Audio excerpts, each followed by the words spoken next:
గామి అయితే ట్రైలర్ చూసినప్పుడు కొన్ని సీన్లు ఎడిటింగ్ చేసి పెట్టారో లేకపోతే హైలైట్ సీన్లు తీసి పెట్టారో తెలియదు కానీ చాలా హైప్ క్రియేట్ చేస్తారు చెప్పాలంటే. తీరా ఈరోజు గుడికి వెళ్ళకుండా సినిమాకి వచ్చి సరే అది ఇక్కడ థియేటర్లోనే శివాలయం చూద్దాం కదా, శివుని చూద్దాం కదా అనుకున్నా.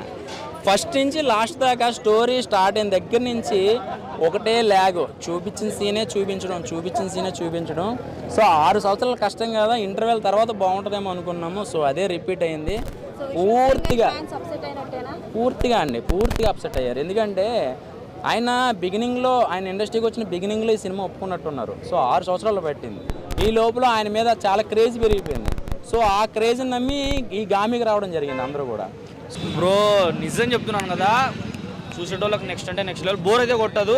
పీక్స్ సినిమా అయితే బ్యాక్గ్రౌండ్ మ్యూజిక్ కానీ ఆ సైడ్ యాక్టింగ్ కానీ నెక్స్ట్ లెవెల్ ఉంది. కేక ఓవరాల్గా సినిమా మొత్తం. అంటే విశ్వకన్ యాక్టింగ్ కూడా చాలా బాగా చేసింది. అంటే విశ్వకన్ ఎప్పుడు ఎక్స్పెరిమెంట్లో ట్రై చేస్తూ ఉంటాడు. కానీ అలాంటిది ఎక్స్పెరిమెంట్ అనేది దొబ్బింది, ఈ ఎక్స్పెరిమెంట్ పోయింది, పీకింది అని మాత్రం నేను ఎక్కడ చెప్పాను. ఎందుకంటే ఈ ఎక్స్పెరిమెంట్ పాస్ అయ్యింది, 100% పాస్ అయ్యింది, సక్సెస్ అయ్యింది. నాకు చాలా బాగా నచ్చింది. అంటే మన ఆడియన్స్కి ఎప్పుడు రొమాన్స్, మాస్, కామెడీ ఇలాంటి సినిమాలే కాదు, ఒక డిఫరెంట్ స్టోరీ, ఒక డిఫరెంట్ కాన్సెప్ట్ వచ్చిన సినిమాని కూడా మన ఆడియన్స్ చూస్తారనేది ఈ ఎగ్జాంపుల్ గామి సినిమా. రియలిస్టిక్గా ఉన్నాయి లొకేషన్స్ అన్ని. సో మెయిన్ విజువల్స్ చాలా ప్లస్ పాయింట్ మూవీకి. సో అందరూ కన్ఫర్మ్గా చూడండి. హైలైట్స్ అంటే మెయిన్ ఆయన యాక్టింగ్ ఒకటి, స్టోరీ చాలా కీ పాయింట్ ప్లే చేసింది మూవీ మొత్తం. సో యా, స్టోరీ కానీ, స్క్రీన్ ప్లే కానీ, డైరెక్షన్ కానీ సినిమా ఒక లెవెల్ వెళ్ళిపోయిందన్న. అసలు సినిమా చూస్తుంటే అసలు ఏందబ్బా ఈ సినిమా ఏంది ఇట్లా ఉందనుకున్నా, కానీ అది ఎట్లా సినిమా చూస్తామో అట్లా ఇంట్రెస్ట్ పోతుంటుంది. ఆ సినిమా అంతా బాగుంటుంది. సినిమా కానీ, స్టోరీ కానీ, బ్యాక్గ్రౌండ్ మ్యూజిక్ కానీ, కథ కానీ ప్రతి సినిమా ఎంజాయ్ చేస్తామన్నా. ఎక్కడ నీకు ఇది అని బోర్ అనేది లేదు. ఇంకోటి చెప్పండి, డైరెక్టర్కి ముందుగా హ్యాట్సాప్ చెప్పాలి. ఎందుకంటే ఇలాంటి స్టోరీ ఈ విశ్వక్సేన్ కెరియర్లో ఈ సినిమా ఇంత మంచి ఖర్చు పెట్టి తీసినంటే, ఇంకోటి హీరో కూడా ఇంత కష్టపడే సినిమా కోసం ఇంత ఫలితం ఫలించింది. మనం 3 hours హైదరాబాద్లో షూటింగ్ చేయాలంటే చేయలేము. అలాంటిది ఐస్ గడ్డలలో తీసుకుపోయి సినిమా షూటింగ్ చేసిరంటే మామూలు మాట కాదు. మంచు కొండలలో చేసిరు. అది ఫస్ట్ నుంచి లాస్ట్ వరకు చేస్తారు సినిమా.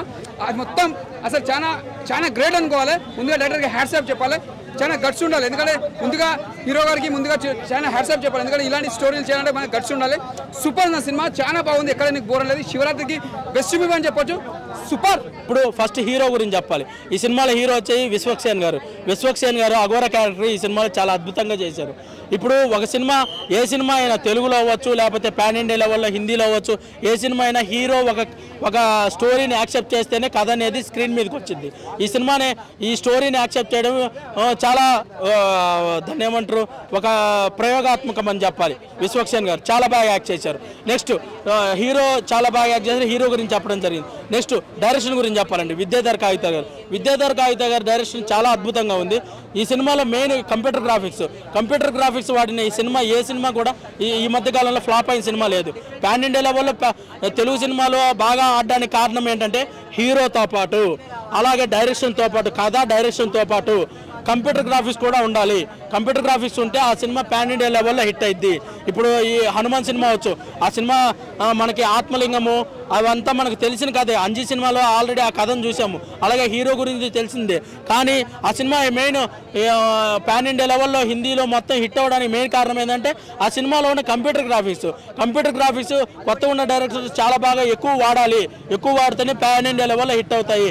ఈ సినిమా మెయిన్ హిట్ అవ్వడానికి మెయిన్ కారణం ఏంటంటే కథతో పాటు, హీరోతో పాటు కంప్యూటర్ గ్రాఫిక్స్ ఎక్కువ వాడడం వల్ల. అనేది మామూలు నార్మల్ స్టోరీని చూపించిన విధానం నచ్చలేదు జనాలకి.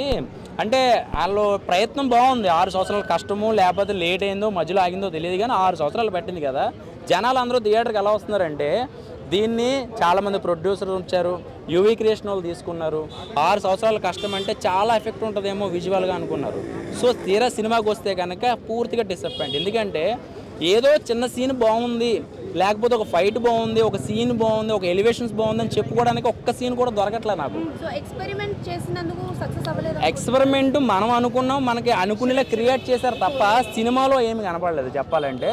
సో నాకు అనిపించింది ఏంటంటే, విశ్వక్సేన్ గారి మీద ఉన్న అభిమానంతో నేను ఫ్యాన్నే, కానీ ఏంటంటే ఇలా చెప్పాలంటే ఒక మూవీగా నేను సూపర్ హిట్ అని నేను గొడ్డలు చింపుకోవచ్చు, కానీ చూసినాడరే ఏం బాగుందిరా సినిమా, ఏం చూసి మాట్లాడుతున్నావు నువ్వు అని రేపొద్దు నన్ను అడుగుతాడు. సూపర్ హిట్ అని అంటారు. లాంగ్వేజ్ ప్రాబ్లం కాదండి, స్టోరీ లేదు సినిమాలో. స్టోరీ ఉన్నా దాన్ని చూపించే విధానం బాగాలేదు చెప్పాలంటే. అది ఎంత చెప్పుకోదగ్గ సినిమా అయితే, దీని గురించి ఎంత మాట్లాడుకుని ఒకటే ముక్కు చెప్తున్నా.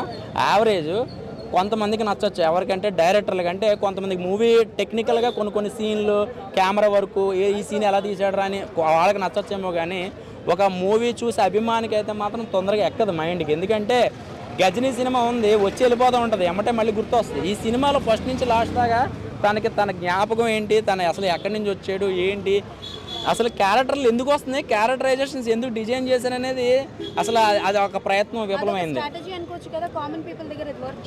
అది ఒక 10 minutes 20 minutes ఉంటే కొన్ని బాగుంటుంది, కానీ 2.5 గంటలు అదే చూపిస్తే ఎవరికైనా బోర్ కొడుతుంది. కొత్త పాయింట్ ఏం లేదండి చెప్పాలంటే, ఏమీ లేదు. ఏంటంటే విజువల్గా కొన్ని కొండ ప్రాంతాలు కానీ కొన్ని ఉంటాయి కదా, మంచు కొండలు ఇవన్నీ చూపించే విధానం బాగుంది.